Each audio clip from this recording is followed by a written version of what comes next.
बहुत प्राचीन समय की बात है। एक पराक्रमी और धर्मात्मा राजा थे, वेदांत। वे भगवान विष्णु के परम भक्त थे। एक दिन राजा वेदांत शिकार के लिए जंगल में गए।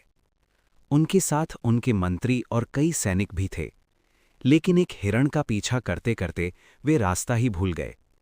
धीरे धीरे सूर्य तेज हो गया, गर्मी बढ़ने लगी। राजा का गला सूखने लगा, शरीर थकान से टूटने लगा।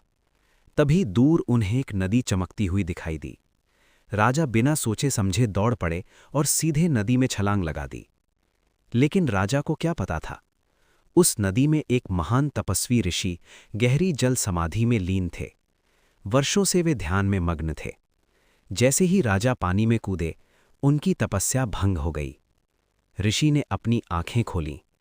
उनमें तप की अग्नि और क्रोध दोनों जल रहे थे। उन्होंने क्रोध में कहा, हे राजन, तुम्हें जल में इतना आनंद आता है, तो जाओ, अब जीवन भर जल में ही रहो और कछुआ बन जाओ। राजा वेदांत रो पड़े। वे ऋषि के चरणों में गिर पड़े और बोले, हे मुनिवर, मुझसे भूल हो गई। मैंने अज्ञानवश आपकी तपस्या भंग की। कृपा करके मुझे क्षमा करें।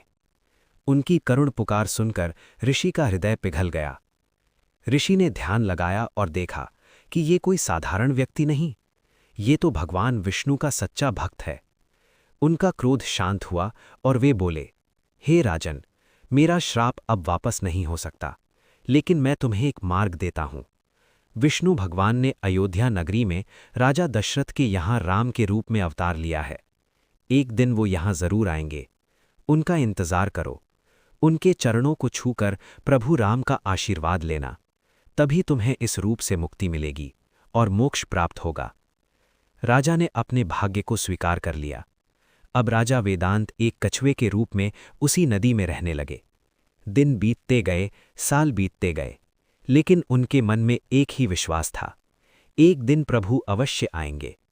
वे हर आने जाने वाले साधु, संत और देवताओं की आहट सुनते, लेकिन वो क्षण अभी दूर था। समय बीतते बीतते एक दिन उस नदी के तट पर स्वयं भगवान राम अपने वनवास के दौरान पहुंचे। उनके साथ लक्ष्मण और सीता भी थीं। जब भगवान राम ने नदी में प्रवेश किया तो वो कछुआ यानी पूर्व राजा वेदांत अचानक भीतर से आनंद से भर उठा। उसे ऐसा लगा जैसे उसका हृदय पहचान गया हो, ये कोई साधारण मनुष्य नहीं, ये स्वयं मेरे प्रभु हैं। कछुआ धीरे धीरे भगवान राम के पास पहुंचा और उनके चरणों के पास जाकर उनके चरणों को स्पर्श कर लिया। ऐसा लगा जैसे वर्षों की तपस्या आज पूरी हो गई। भगवान राम ने मुस्कुराकर कहा, हे जीव, तुम्हारी भक्ति सच्ची है, तुम्हारा कष्ट अब समाप्त होता है। जैसे ही भगवान राम के चरण उस कछुए को स्पर्श हुए, वो तेजस्वी प्रकाश में बदल गया। क्षण भर में कछुए का रूप समाप्त हो गया और वहां दिव्य स्वरूप में राजा वेदांत प्रकट हो गए। उन्होंने भगवान राम के चरणों में गिरकर कहा, प्रभु, आपने मुझे जन्म जन्म के बंधन से मुक्त कर दिया। भगवान राम ने उन्हें आशीर्वाद दिया, जो भी सच्चे हृदय से मेरी या विष्णु की भक्ति करेगा, उसे अवश्य मोक्ष प्राप्त होगा।